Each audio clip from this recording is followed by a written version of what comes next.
Recording right now. You're ready to go. First off, my name is Miles Burghoff. A lot of you know me for tournament fishing. You know, I went through the college ranks. Right now, I'm trying to fish, you know, the opens to make the elite series.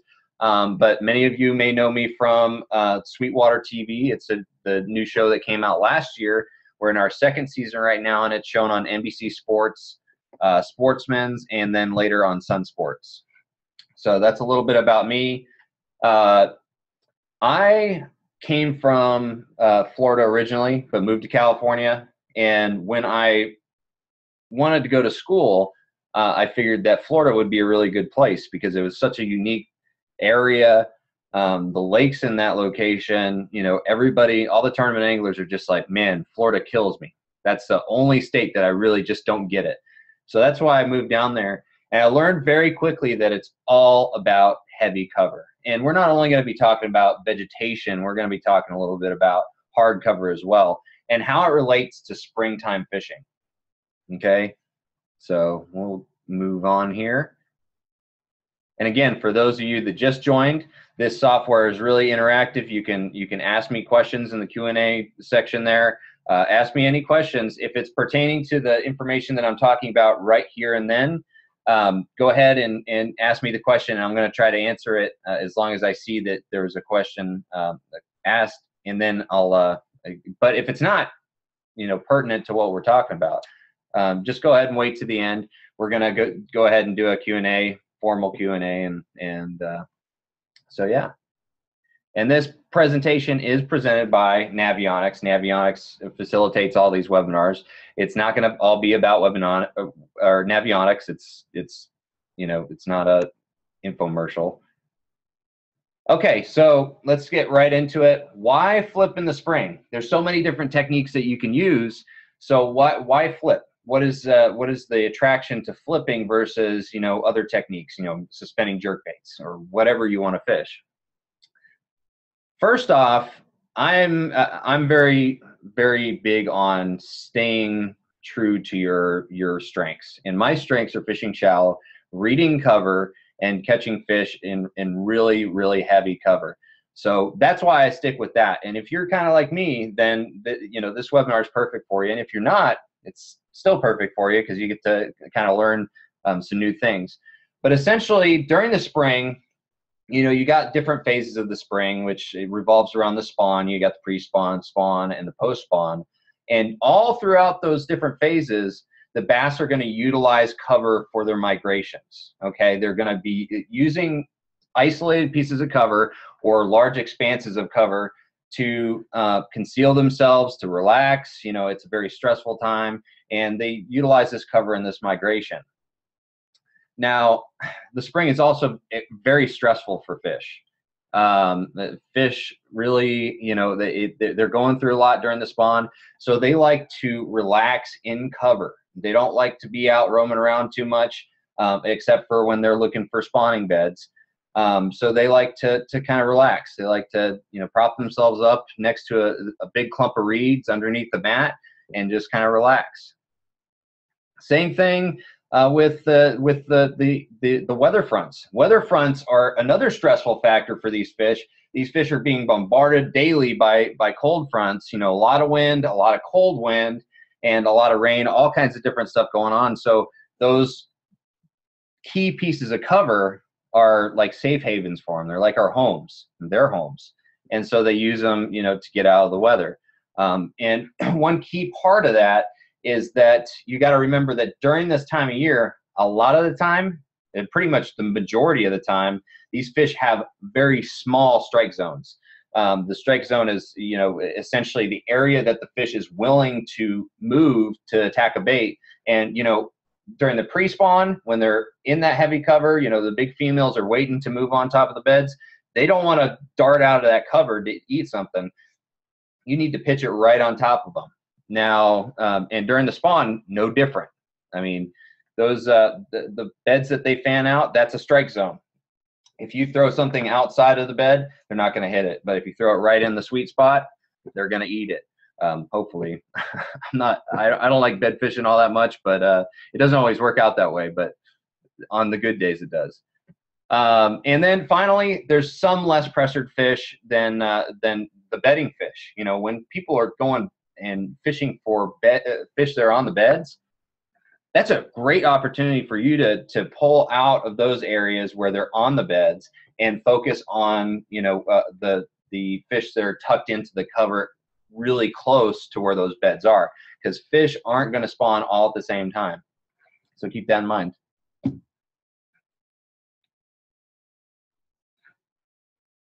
Now I'm going to go to the top real quick. I see some chat going around.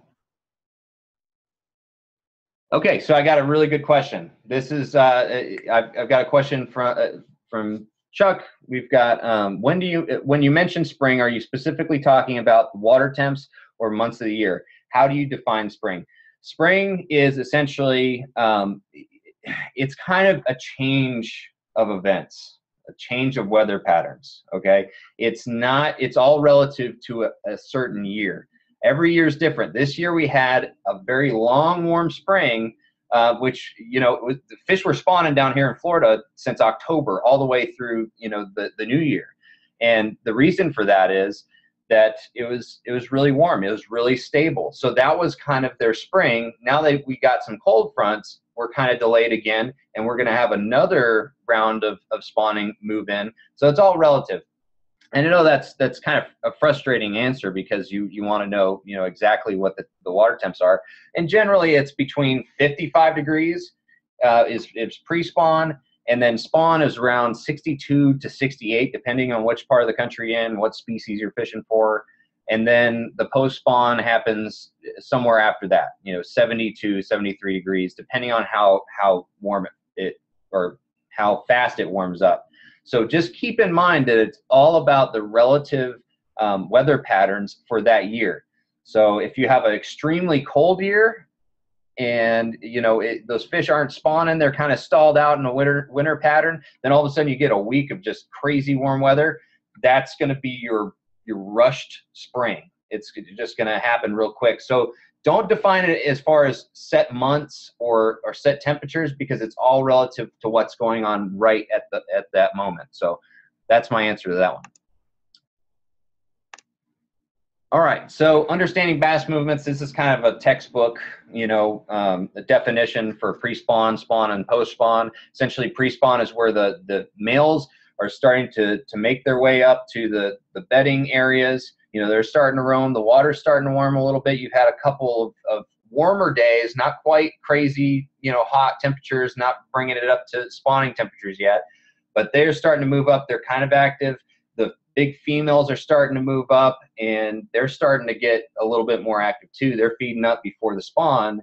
And so that can be a really good time, but it's still a really good time for flipping when they're under duress, when they're really stressed out and they've got these you know, big weather fronts coming through. They can really utilize that cover, and you can take advantage of that by flipping. And it's a really good time of the year to flip.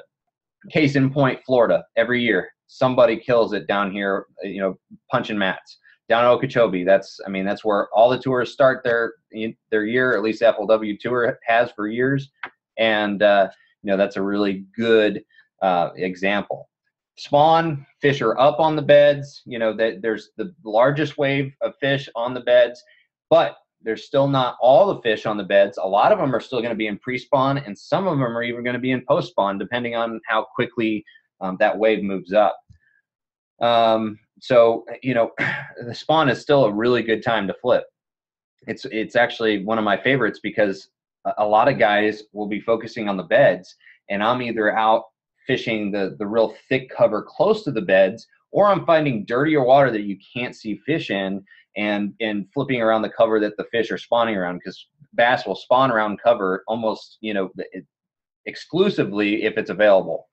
So post-spawn, opposite. Males are going to continue to gar fry. I forget about those guys. They're small. They're puny. I don't need those fish.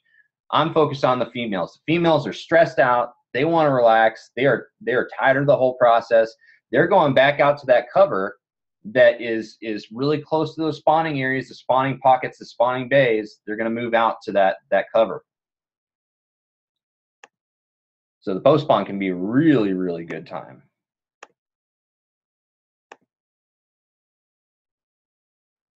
And okay, so what makes a good area? A good area during the spring, this is what I put a lot of emphasis on when I'm going out pre-fishing for a tournament or just, going fishing. I look for sheltered areas that are sheltered primarily from the wind. Okay, northern parts of the lake, areas that aren't getting that north wind, that really cold north wind, those are going to be key. It doesn't have to be on the north end. It can just be sheltered from that north wind, but the wind is the biggest killer in the spring. A cold wind, nothing can kill a bite faster than a north cold wind. Or if it's a southern cold wind, it's all it's all relative to what the water temp was to begin with. But what happens is that wind will start churning that water. It'll cool it down to the temperature of the wind, and then the fish fishing starts going downhill. So I also look for suitable spots for that have hard bottom for spawning. Let me just check one thing. Okay. Oh, go back. Sorry. And hard bottom is all relative too. Don't get me wrong. You're not only just looking for sand or rock or gravel. You're looking for anything that's relatively hard in an area that has a lot of fish. Okay, remember the Bassmaster Classic 2006, Lake Kissimmee. Luke Clausen goes down there and just obliterates everybody, fishing for bedding fish that are bedding at the roots of some of the spatter dock or the lily pads down there. So it's all relative. That was the hard bottom for those fish. But I generally look for those areas that have the really textbook, hard bottom. I kind of avoid kind of the off the wall stuff until I really have to try it. But I look for the areas that have sand, have gravel, things like that. Next, I look for stained water clarity. I'm a shallow water guy. I don't like fishing the super clear water during the spring, especially when I'm flipping. It's there's a whole lot of things that are a lot easier than flipping clear water, believe me. And I just don't like doing it. So if I know that I'm going to be fishing a flipping pattern, I'm going to go look for the stained water. And again, it's all relative. Everybody wants to look for clear water, but that is relative to the lake and the location that you're at. Okay, if you're up or down near the dam of some lake, and chances are a foot of water is going to be pretty darn muddy for that part of the lake, relatively muddy. If you go up the river and you find yourself a nice little spawning pocket that has a foot of visibility, that's like clear, relatively clear for that area. So it's all relative, but I like the stained water because I can creep up on those fish. They're not going to be as spooked, and I can catch those fish, and they're going to be more active. Okay, good lead-in cover. Good lead-in cover is so essential. I don't want anything that creates this giant barrier wall. Okay, I don't want a solid wall of anything. I want something that kind of funnels the fish in. Doesn't need to be completely open and then funneling the fish in, but I don't want it to be, just a solid wall, a hydrilla or whatnot. I like to have something that just has a little bit of a opening, a thin spot the fish can kind of funnel in. That way I can kind of pinpoint where those fish are most likely coming in and then spreading out from there. Okay, case in point, Okeechobee. A lot of times down on North Shore, which we're going to be talking about that soon, is you've got that large flat of hydrilla out there, and it kind of blocks the fish in some spots, but then there's the little funnels, the little boat lanes and stuff like that kind of open it up. And then you can just kind of predict where those fish are going to spread out from there, going on to the spawning flats. And then leading cover also means the mats, the isolated cover that's inside those spawning flats that they're going to stop on, in between spawning, before spawning, and after spawning. And then another really important factor is figuring out what areas are going to hold fish year round. A fish doesn't really want to travel miles and miles to find suitable, spawning area from where they winter or where they have their summer haunts. They want everything right there. They want the convenience store right there. They want their home right there. They want everything. So look for those areas that have the relatively deeper water and just kind of have all the qualities that allow them to live there during the summer, during the fall, during the winter. And that's really important. Once you find those areas, you're going to find a better population of fish. They're going to be healthier fish. They're not just going to be resident fish that live there. They're skinny, they're ugly, not the kind that you want. And they're not reliable either. And then I look for a good mix of cover, all different types of cover, whether it's willow bushes, whether it's junk mats, hydrilla, hyacinth, reeds, bulrushes, whatever it is. That's what I want, is a good mix of cover. Okay, so this is kind of an example of an area that, it could be a good area. I fish this spot a lot, and I've caught a lot of fish in it. And if you guys fish Guntersville, you know exactly where it's at. It's no secret. It's just a good example because it's so blatantly obvious that it's, right on the river channel. But this is essentially a little pocket, a little cove. It's sheltered from the north wind. It's a good little spawning area. And then it's right next to the main river channel. The fish can live their entire life cycle right there. There's going to be a huge population of fish that move in there. That would be one of the first places that I would target for a springtime fishing if I was to fish a tournament where those fish were moving into those kind of areas. All right, so here's this one gives me chills because I love Okeechobee. Okeechobee is like the best lake on the planet, and this is like the area that's been destroying, pretty much getting all the attention over the last like 10 years or something like that. This is like the North Shore area, and this is kind of how it's laid out. It's it looks exactly like this actually. I was able to redo it perfectly using my paint app. But anyways, so this dark green, stuff is all matted hydrilla out here. It's just a thick mat. And then you've got the little patches of hyacinth. You've got some big patches in there and the little patches. And then you've got the real sparse eelgrass. This is the kind of area that I look for. I look for the areas that have the opening, but they're surrounded by really thick, overgrown areas, because the opening spots is exactly where those fish are going to be spawning. Let's see, I can actually circle it.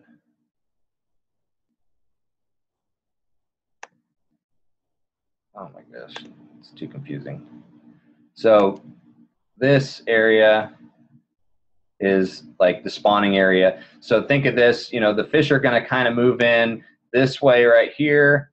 They're going to kind of come in through these mats, which they're living in on either direction, and then they make their way onto this huge flat here. And there's these little isolated pieces, or, patches of hyacinth mat. They could be as big as a car. They could be as small as the TV in the hotel here. They could be, way bigger, the size of a house. They hang out in all these isolated patches, but it's perfect because they're spawning out here, here, here, here, and then they can pull into those mats when they get exhausted. They want to rest. So that's a really good area. That's why that area is so good. And then you got those eelgrass. Or junk mats on the side of it, and that's like so good. I mean, I can't even stress to you how awesome junk mats are on Okeechobee. But yeah, that's a really good area for a grass lake. It's exactly what you're looking for. Oh, let me fix this real quick. Undo. Could just press save or clear. All right, technical issues. All right, next.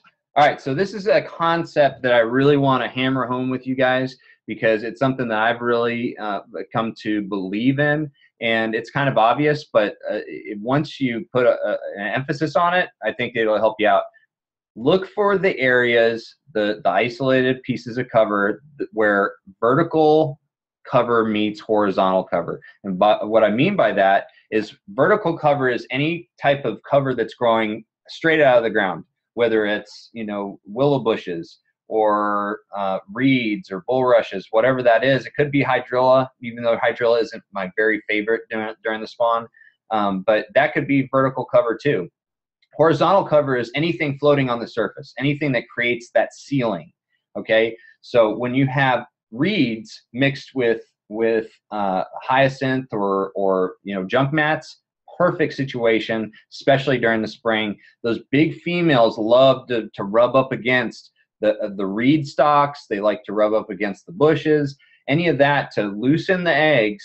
And it's a great opportunity for them to just kind of prop themselves up against something, relax. They don't have to move, and they have that cover over their heads. That's exactly what they need. It's the same thing as us in a house. That's what they want when they're under duress. They're all stressed out. They've got bad weather, and people fishing for them on the beds. That's exactly what they want. Check the phone. So good cover, again, thick vegetation close to prime spawning grounds, isolated patches of reeds with mixed in matted vegetation. That's like primo. That's perfect. I love that. Anytime you have bulrushes or reeds, especially bulrushes because they grow on harder bottom, which is really important to remember. The round reeds, they grow on the harder bottom than the cattails, because cattails kind of grow on the muck. So flooded brush, another really good situation, especially if it's like willow bushes. They're real fluffy. They got a lot of cover. Lay down trees. Lay-down trees are really good, especially when they're on the beds. They're spawning. That's a really good time to fish the laydowns, especially if you have muddy water. People aren't sight fishing for them, but you can pinpoint where those fish are bedding if you know how a fish beds. A fish loves to fan out their bed right next to a piece of cover like a stump or something, because they don't have to completely protect 360 degrees. They can put their backs against that cover and protect, whatever's left. And so it's really important to remember to fish laydowns when they're spawning. Good cover, again, hyacinth. The hyacinth is like awesome because it retains a lot of heat. It captures a lot of heat. They're like little solar panels. They're really good this time of year. Really any time of the year. They've got a great root system. They've got a lot of things growing in there. A lot of animals are just around them. Bulrushes over here on the right hand side, really good during the springtime, especially because they grow on the hard bottom. So the fish are going to spawn around them. They're also going to hang around them when they're stressed out. If they have a lot of horizontal cover mixed in there too. Then of course the laydowns down here, perfect spawning habitat for them. And then the bushes over here. I love willow bushes. Bad cover areas, just as important to know as good cover areas. Extremely overgrown areas of vegetation, not my cup of tea. Not perfect for spawning because they're choked out. It's just not going to have a large population of fish in there. There's still going to be some fish, but overgrown areas, that I avoid those. Soft bottom grasses like lily pads, of course, we had talked about, how they can spawn on the roots of the pads. Not really going to be, that's pretty rare to find a situation where you're really going to kill them doing that.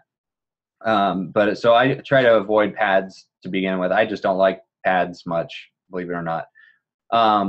Algae covered grass mats. Those are not very good during the spawn. It just sucks up a lot of oxygen. The fish can't tell where they're going to be blown into and cover their beds. So just avoid those areas until the post spawn.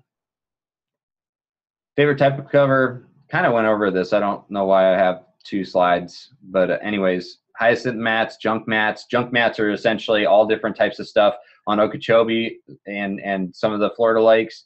Coots, the little vegetation eating birds, they're going to cut up that grass. It's going to float to the top. The wind's going to blow it into the vertical cover, and you got these large junk mats, and the fish just love them. It's perfect. There's all kinds of stuff blown in there, and they use it. Tules, bulrushes, and buggy whips, all of those grow on relatively hard bottom, sandy areas. Isolated patches of Kissimmee grass and maida cane, they also grow on harder bottom areas, sandier bottom, but I look for the really patchy spots that have the big holes in them. the big pockets and things like that that they're going to be making their beds in. Sparse hydrilla mixed in with reeds and bulrush, you know, and flooded willow bushes, just pretty common examples. Keys to reading cover. So fish are going to utilize cover as transition rest stops before and during after the spawn. So just keep that in mind when you're looking for an area. Start looking for those first the spawning areas, and then look back and just start seeing, you know, what type of cover could those big fish be hiding in. Don't look at an area and just be like, oh man, look at all this cover. There's a ton of cover. I bet there's a ton of fish in there. That's going to be really hard to break down. But if you look at an area from the aspect of, man, this is a really good spawning area, and now I can find the stuff that is really close to it where the fish are likely going to be hiding underneath, that's going to be perfect, you know, flipping material once you figure that out and you kind of read the area as far as that goes. Once you find a good spawning flat, look for thick isolated cover. That's what I just went over. Search for seams or transitions in the grass. When I'm fishing vegetation, especially, even if I'm fishing hardwood or bushes, it's so important for you to pay attention to those little details. You know, I was fishing a tournament at Douglas 2 years ago in Tennessee, and you know, the water was way up. The fish were in those willow bushes, but they're only in specific willow bushes and the specific size. It really paid off for me to pay attention to which bushes were really producing. And the same thing with vegetation. Pay attention to the type of vegetation you're catching them in, but also try to focus on those areas where two types of vegetation verge together, you know, come together. Even if it's not vertical meets horizontal, it could just be a junk mat mixing in with a hyacinth mat. That could be a really good spot. So just keep that in mind. All right, whether to flip. I get this question a lot as far as the type of weather. Type of weather to flip, and it changes year round. You know, during the summertime, it's when the sun is high up in the sky and the fish want, you know, shade. That's their main motivation. During the spring, during the colder months, even during the winter down in like Florida, those fish are going to be under those mats when it's cold and cloudy. No sun is warming up the rest of those flats. Those fish are just snuggled up in that mat. They're not moving much. That's when you want to target those really good flipping areas, that really good heavy cover, because those fish are just going to be a lot more stressed out. Their strike zone is going to be really small. And so I found cold and cloudy is the best. Even on a sunny day, you know, a lot of people will wait until the sun comes up and then they'll go flipping during a tournament. I do it the exact opposite. I go straight to my flipping stuff and I hit that first, because I know once the sun gets up, that water is going to start warming up. Those fish are going to move out of those mats and start soaking in the sun. It's just like us, you know, during the winter time, you know, it's really, you know, nice and warm in your house. You don't want to go outside when it's cold. You want to stay in the house. But when it's sunny, you want to go out there and soak up those rare rays that you don't really get that often during the winter time. And then in the summer, you want to go outside when it's, you know, somewhat cloudy, and inside when it's, you know, really, really hot. So think of it that way. Wind is, again, a big killer for flipping bite, and a lot of different bites during the spring, especially down here in Florida. When you have that cold wind, it really churns up that water, and it'll cool down that water a lot quicker. You know, a lot of people think, well, a cold, cloudy day is going to cool down the water a lot faster. Not true, because it's actually insulating. You've got that calm water that is dropping a little bit, but when you add wind to it, you're actually starting to turn it up. It's starting to cool down a lot faster. It's like spinning a beer can in the ice. You know, when you just put a beer can on top of ice, it just kind of, you know, it gets cold, but not as fast. But when you spin it, you know, or soda pop, whatever, if you're not at 21. So approaching a spring flipping scenario, I essentially have 3 rods rigged. Most of the time, I've got 1 punching rod, 1 fluorocarbon light flipping rod, and 1 braid light flipping rod. If the fish are suspected to be spawning, I head straight for the shallow spawning areas. That's where I start, and then I try to choose an area based on the water clarity, like we talked about, and try to look for those really muddy areas. But then once I catch all the fish that I think are up there spawning and kind of want to expand upon things, I start making my way out, hit those isolated pieces of cover or whatever type of cover is available that those fish are going to be focused on, and start making my way out towards the outside edge. And that's how I kind of dissect that area, is I work from the spawning area all the way out. And it could be the exact opposite. If it's like pre-spawn, I know that they're not on the beds yet, I'll do the opposite and go the other way. But do one or the other, just kind of systematically go through it and just kind of envision it like how they would come in and spawn and how they would leave after the spawn. And one thing about how I approach specific pieces of cover, there's a lot of debate over this, but personally, I like to flip the outside of a mat. Imagine a mat of hyacinth.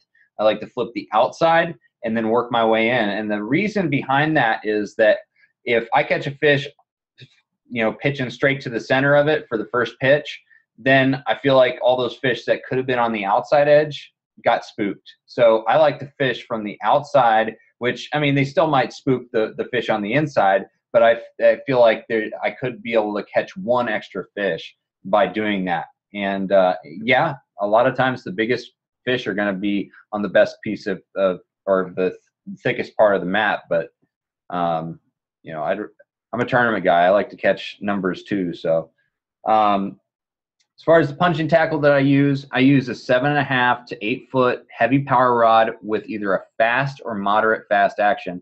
A lot of people mix up power with action.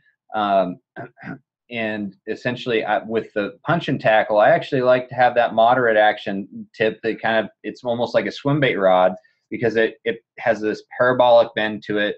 You're really short lining these fish. You're only pitching out maybe 10, 15 feet, and you're using real heavy braid. So I want to have a lot of backbone, but I don't want to pull that weight out of that fish's mouth. And I feel like with those really fast action rods, that really stiff broomstick, I'm going to pull that big weight out of that fish's mouth, knock his mouth wide open, and the hook's going to go with it. So I like a kind of a moderate fast action.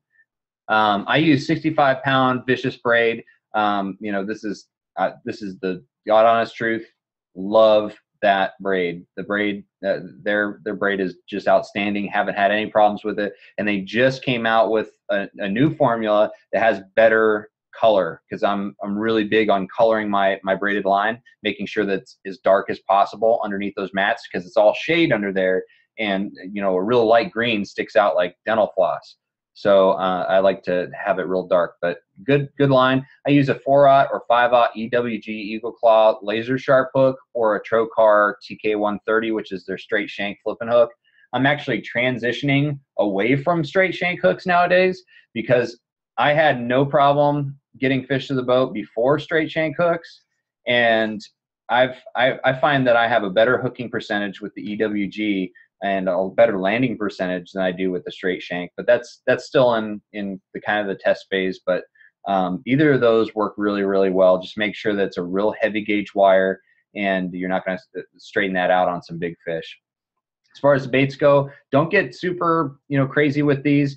Really, essentially stay with a Z-Man punch craw style bait, which is essentially just a little tiny cricket style bait. It's designed for punching. It's real compact.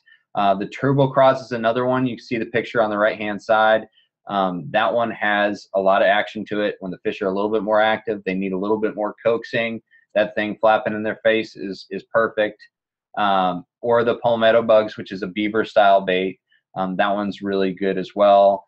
But I prefer the turbo craws and the punch craws more than the beaver style bait for punching, just because I'm more efficient getting it through the cover than with the beaver style. And then as far as the weights go, or let's talk about colors, I generally just stick with black and blue. The one that's kind of, it's black with silver flake in it. And then I also like, you know, a watermelon red, or maybe even a green pumpkin. But those 4 colors are perfect. Really, you're getting a reaction strike out of those fish, so you don't have to worry about it too much.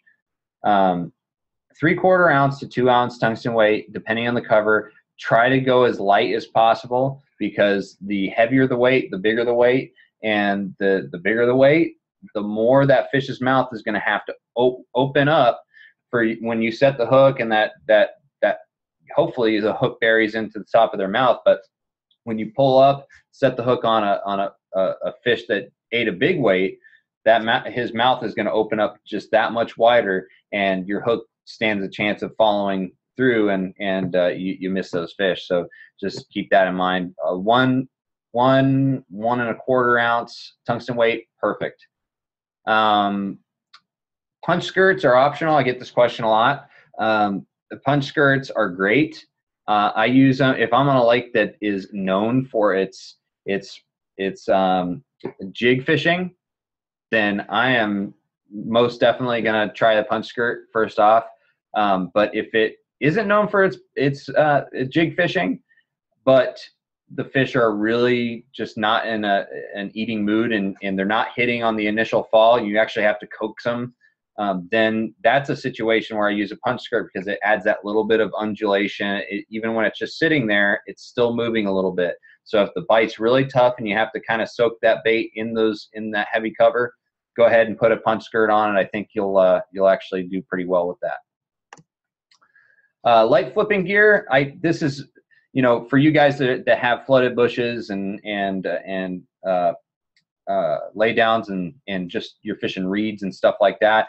Light flipping gear is pretty much all you need. And by light, I mean, you know, 7/6 medium heavy to heavy power. For me, that's light, because punching's, you know, so heavy.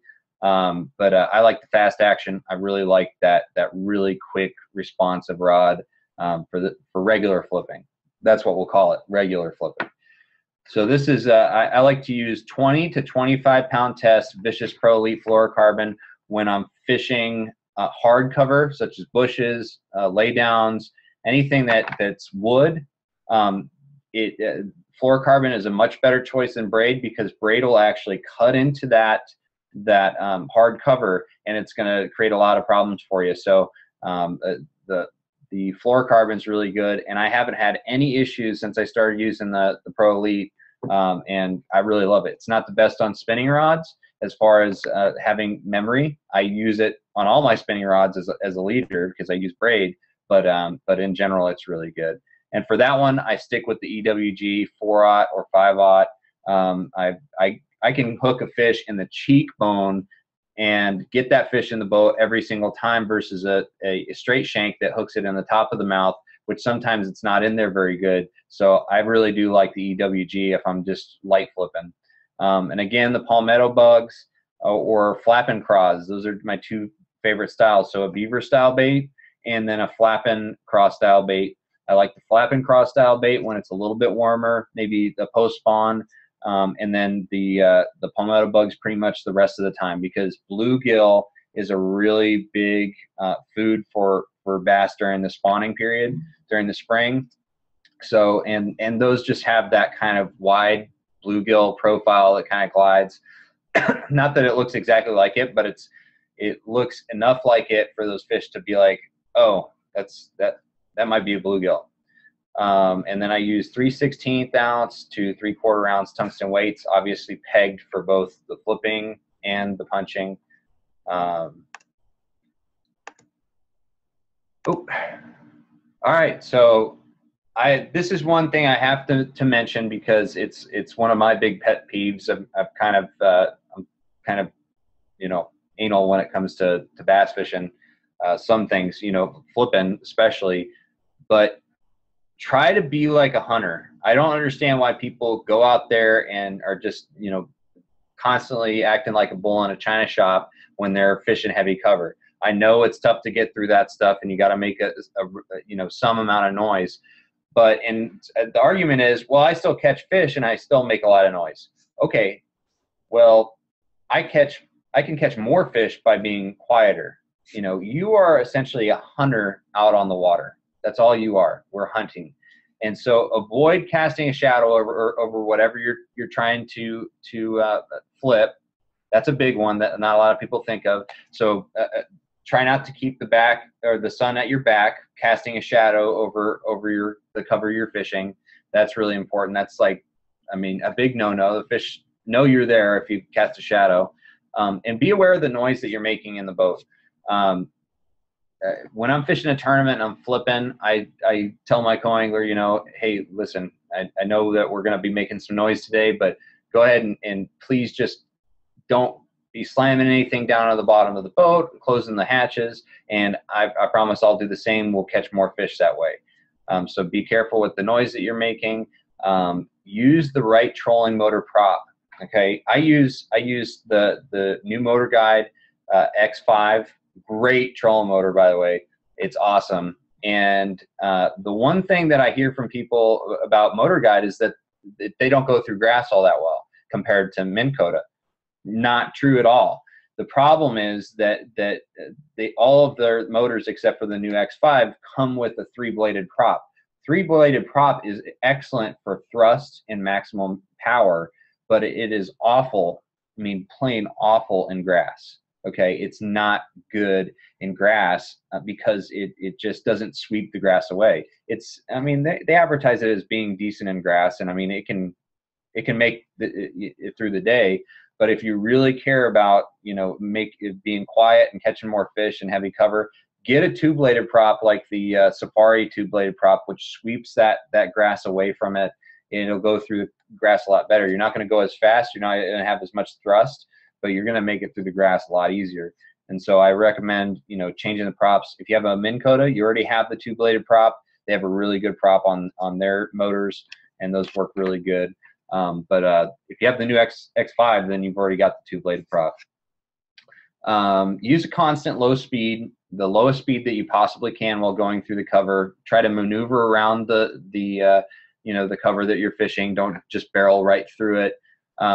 You know, the low speed, the constant low speed is really important, because if you keep on constantly stepping on and off the button with a higher speed, you're just making a ton of noise, and it puts the fish on edge. But if there's this constant humming in the background, it's really not going to be that big of a deal.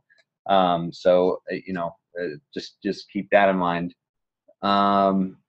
Avoid hitting the prop against something hard. Never backwash a flipping spot. You know, never turn the trolling motor around and backwash a spot to slow down. Just always be paying attention to the cover that you're going to flip next, and be the best boat, you know, maneuverer that you possibly can. Just maneuver around those areas. Make sure that you're thinking about your next flip, and making sure that you don't backwash those areas, because it's really easy to you know. You know, bass are like turkey. I hear from everybody that's a turkey hunter that turkey are really hard to hunt for, and you have to be really quiet. You have to be, you know, just really careful. But you know, bass aren't like deer. I'm not a hunter, but from what I hear, you know, the deer are a little bit easier than turkey. Hunters might agree, they might disagree. But anyways, bass can be very difficult to catch if you disturb them. But yeah, that is actually it for the main presentation. But I do want to answer questions for everybody. You know, I do want to thank you all for coming, and hopefully that was pretty informative, right on the money, you know, 45 minutes. Let me answer this question. How long do you stick with a bait that's not catching fish before moving on? That's a really good question. And again, I'm going to give you a frustrating answer, because fishing, there's no real textbook for fishing, or at least the fish don't read the same textbook. There's no set amount of time that I will fish with a bait before switching. Generally, like I said, I'm only using a couple different types of bait for flipping heavy cover. So I will listen to my own gut instincts, and you're going to foster those. You're going to grow those over time. After being out on the water for a long time, you're going to know exactly when to switch. So really the best answer is to just get time on the water and learn when to switch, and learn to, trust your gut instincts. If you feel like you need to change, like they're maybe not eating the palmetto bugs, but now they're focusing more on the turbo craws, that's, just kind of pay attention to that. I will say this: when it's warmer, try to focus on more action style baits. When it's colder or clearer, focus on the baits that don't do a whole lot, like the palmetto bugs, the beaver style baits that kind of glide. So just go out there and change it up. Really, just for me, it's more, once I've isolated it to those basic designs. Okay, so I know that the fish are going to eat one of those designs. So I'll just switch between those different designs. And if I'm not getting bit based on that, then it's some other factor that's wrong. It's the area, and it could be that they're just not in that cover, or whatever. So yeah, that's a hard one to answer with any definitive. What gear ratio do I recommend for flipping? A really good question. I like to use, not super fast, but I like to use a 6.3 or 6.1 or something like that, all the way to 7. 7 is for punching, because I need to get that big old weight back to the boat before it hits the side of the boat, and I lose another $100 on the resale value. But the lower speed is better for when you're just regular flipping. You get more torque out of a lower gear ratio reel, and so I don't go up to the Speed Freak Quantums for flipping very often, because I get less torque and I need a little bit of that. So I'd say 6.3 to 7.1 or something like that is a good gear ratio. If I had to choose one bait to use around this time of year, what would it be and why? That's another really good question. And if you mean as far as flipping goes, it would be a beaver style bait, no questions asked. I can use that. I can flip that all day long and be extremely confident that I'm making the right choice, because of the fact that I'm going to be fishing around bass that are, number one, eating bluegill, and number two, killing bluegill because they hate them, because it's like their arch nemesis when they're spawning, because they're constantly robbing the beds. But yeah, I like that wider profile bait. The palmetto bugs is really good. And the good thing about a palmetto bugs is it's made of elastec, so it has a really high buoyancy to it. So if I'm fishing in an area that has a little bit more silt on the bottom, it sticks straight up when it's on the bottom, and that's really good for inactive fish that don't bite on the initial fall. But yeah, beaver style bait, palmetto bugs, that's the one. Anybody else?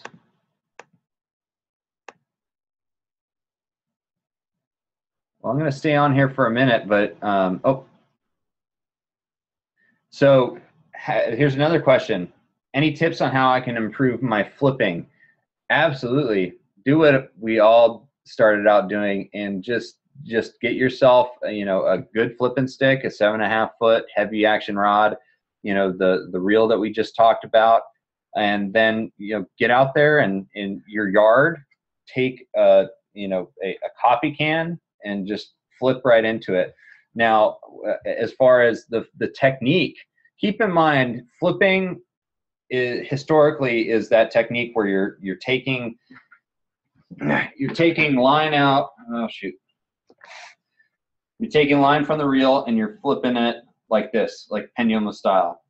Now, a lot of us primarily do pitching, which is you're essentially doing an underhand pitch. You're holding the lure in your hand and then pitching pendulum style, gives you more distance, and you can vary the distance that you're actually going to be casting. So 90% of the time you're going to be pitching, not the traditional flipping. Flipping is really good for when you're fishing a straight line of some type of cover, whether it's, you know, a line of hydrilla or a line of reeds. So try both, but focus more on your pitching skills. And once you start getting good, you can actually pitch without touching that lure. You can just go ahead and pitch it in that cup. But try that. Punching's the same thing as pitching. It's just a different tackle. So just spend time doing it, and go out there, you know, fish the best cover that we talked about, and you should get a lot of you know, really exciting days out there.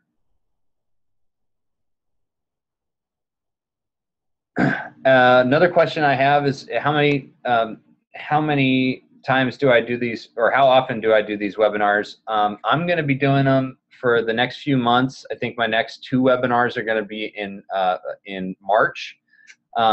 You can go to this link right here, and you can sign up for the next one. So the next one's going to be on finding pre-spawn pattern bass, or pre-spawn bass patterns. It's going to be on March 11th at 8 p.m. and that's the link for it right there. So you can take some time to write that down.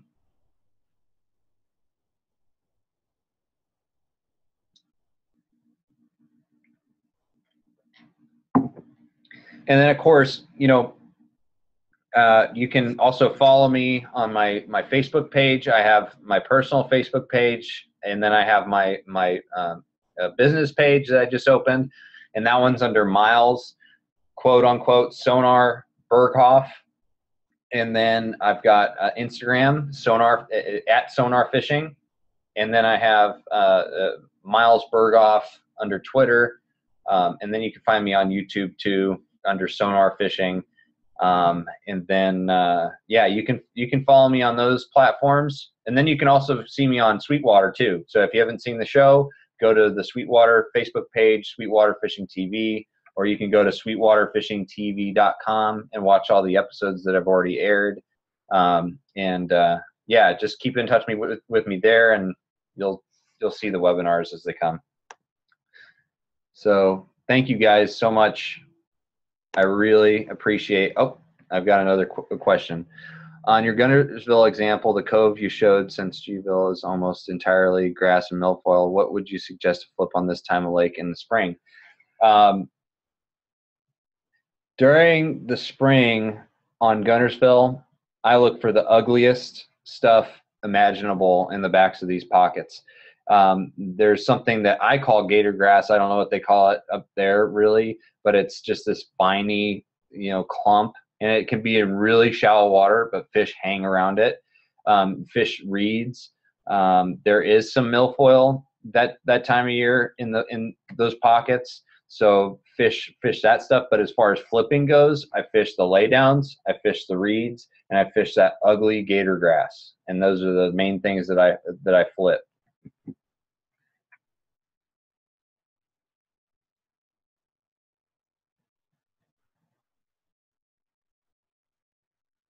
Thanks, Ryan. Appreciate you coming, man. Thank you guys very much. Please go to my social media pages. You know, just you don't have to like my social media pages, but you can find more information out on them.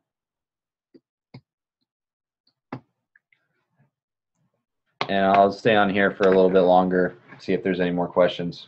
But for those of you that are signing off, thank you so much. Appreciate it. Join me for the next one.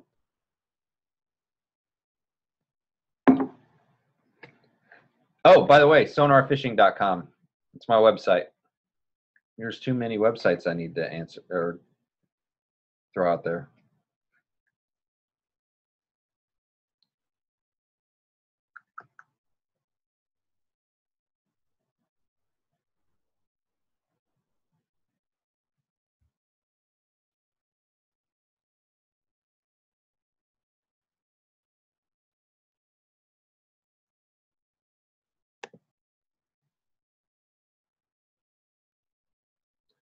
Thanks, Ken. I will see you at the Classic. It's going to be an awesome one. All right, I'm going to stop recording right now. Thanks, guys.